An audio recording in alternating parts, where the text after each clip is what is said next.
Assalamualaikum warahmatullahi wabarakatuh. Di sini saya akan mempresentasikan tentang kerangka dasar penyusunan penyajian laporan keuangan Bank Syariah. Di sini, sebelum saya menjelaskan lebih lanjut, perkenalkan nama saya Adinda Yuan Salsabila dengan NIM akhiran 2035. Jadi, dalam materi tersebut terdapat 4 pokok pembahasan. Yang pertama ada asumsi dasar, yang kedua ada karakteristik kualitatif informasi keuangan syariah, yang ketiga ada unsur-unsur laporan keuangan, yang keempat ada pengakuan dan pengukuran unsur-unsur laporan keuangan. Di sini saya akan membahas satu persatu dari pokok pembahasan tersebut. Dalam pokok pembahasan yang pertama, di sini ada asumsi dasar. Dan asumsi dasar tersebut dibagi menjadi dua. Yang pertama ada dasar aktual dan yang kedua ada kelangsungan usaha. Dan yang pertama dasar aktual. Jadi untuk mencapai tujuannya, laporan keuangan ini disusun atas dasar aktual. Dengan dasar aktual, pengaruh transaksi dan peristiwa lain diakui pada saat kejadian dan bukan pada saat atau setara kas diterima atau dibayar, serta diungkapkan dalam catatan akuntansi yang dilaporkan dalam laporan keuangan pada periode yang bersangkutan. Nah, jadi laporan keuangan yang disusun atau dasar aktual ini memberikan informasi kepada pemakai, tidak hanya transaksi masa lalu yang melibatkan penerimaan dan pembayaran kas, tetapi juga kewajiban pembayaran kas di masa depan serta sumber daya yang mempresentasikan kas yang akan diterima di masa depan. Akan tetapi, perhitungan pendapatan untuk tujuan pembagian hasil usaha tidaklah menggunakan dasar aktual, melainkan menggunakan dasar kas. Kemudian untuk yang kedua ada kelangsungan usaha. Jadi laporan keuangan ini biasanya disusun atas dasar asumsi kelangsungan usaha entitas syariah dan akan melanjutkan usahanya di masa depan.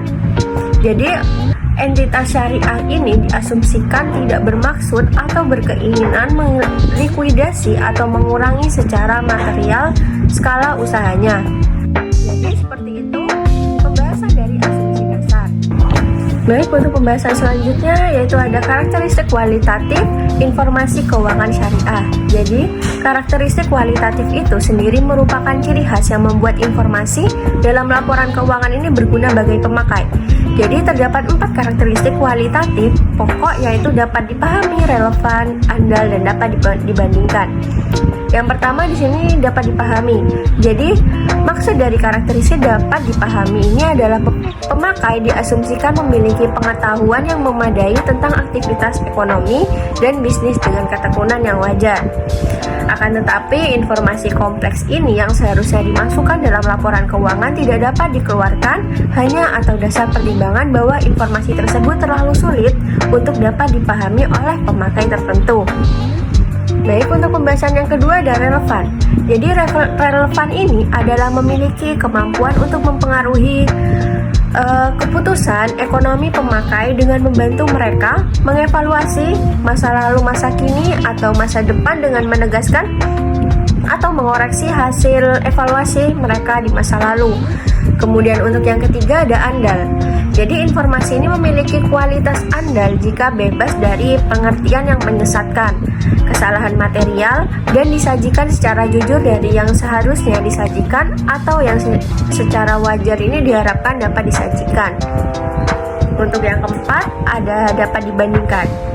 Di sini tertulis pemakai harus dapat memperbandingkan laporan keuangan entitas syariah atas periode untuk mengidentifikasi kecenderungan posisi dan kinerja keuangan.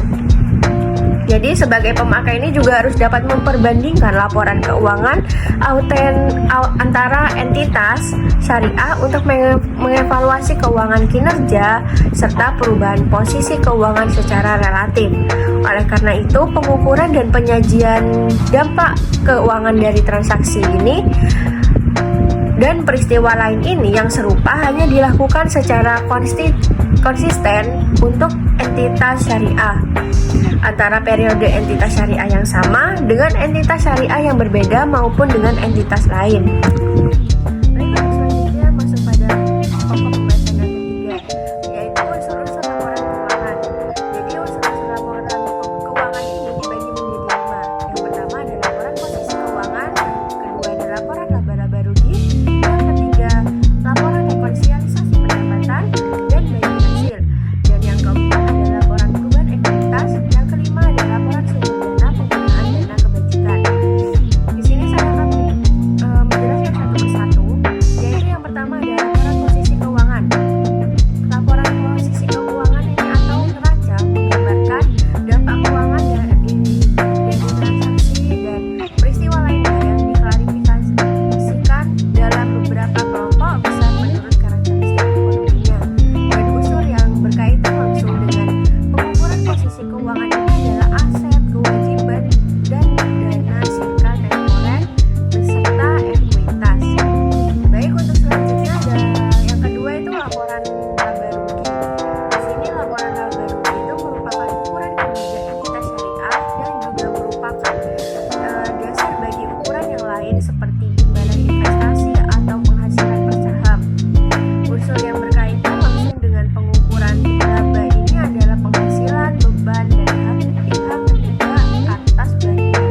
laporan perubahan ekuitas.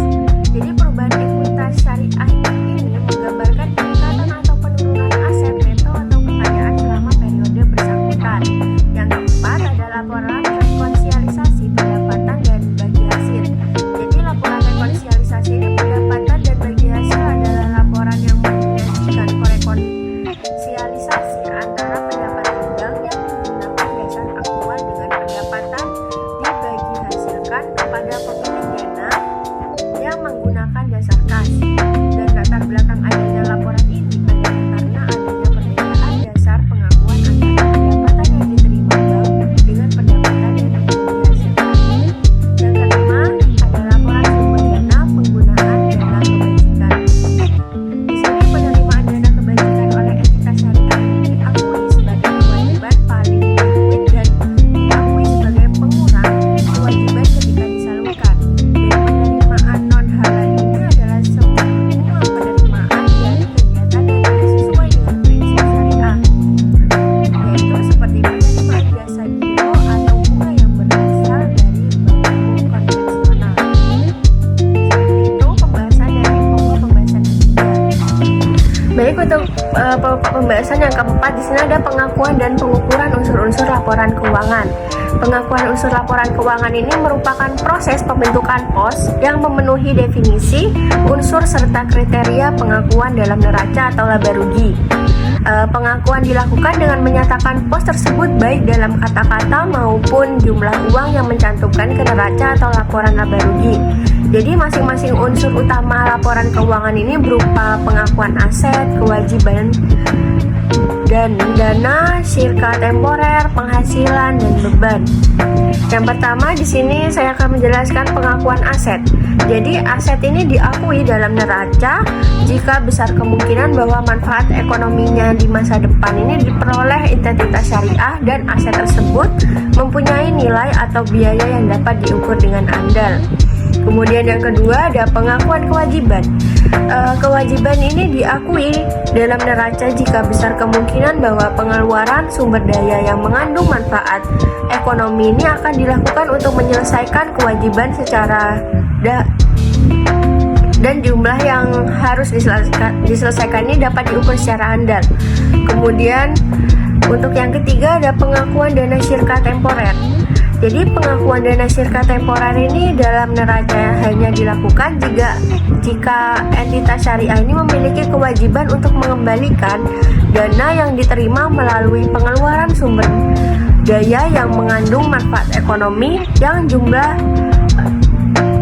harus diselesaikan ini dapat diukur secara andal. Kemudian untuk selanjutnya ada pengakuan dana sirka temporer.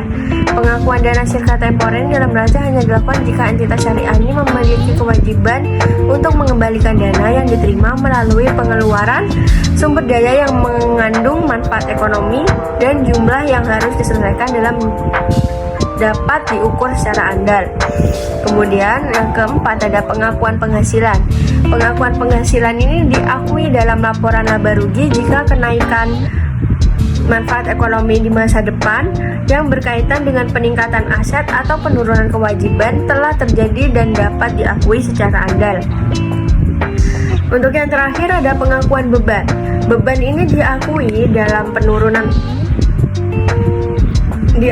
dalam laporan laba rugi jika penurunan manfaat ekonomi ini di masa depan yang berkaitan dengan penurunan aset atau peningkatan kewajiban telah terjadi dan dapat diakui dengan andal.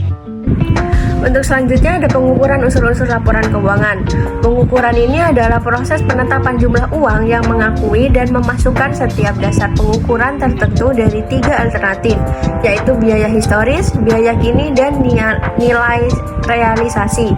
Unsur laporan keuangan ini dalam neraca dan laba rugi, dan proses ini menyangkut pemilihan dasar pengukuran yang umum digunakan entitas syariah dalam penyusunan laporan keuangan adalah biaya historis. Akan tetapi dalam kondisi tertentu dasar ini dikombinasikan dengan dasar pengukuran yang lain, seperti pada penilaian persediaan yang dinyatakan sebesar nilai terendah dari biaya historis atau nilai realisasi bersih. Sedangkan akuntansi dana pensiun ini menilai aset tertentu berdasarkan nilai wajar atau fair value. Baik, untuk selanjutnya ada catatan atas laporan keuangan. Yang pertama ada informasi tentang dasar penyusunan laporan keuangan dan kebijakan akuntansi yang dipilih dan diterapkan terhadap peristiwa dan transaksi yang penting. Untuk yang kedua ada informasi yang diwajibkan dalam PSAK tetapi tidak disajikan dalam neraca. Laporan laba rugi, laporan arus kas, kemudian ada laporan perubahan ekuitas, laporan sumber dan penggunaan dana zakat beserta laporan penggunaan dana kebajikan. Kemudian yang ketiga ada informasi tambahan yang tidak disajikan dalam laporan keuangan tetapi tidak diperlukan dalam rangka penyajian secara wajar. Baik, cukup sekian presentasi dari saya. Wassalamualaikum.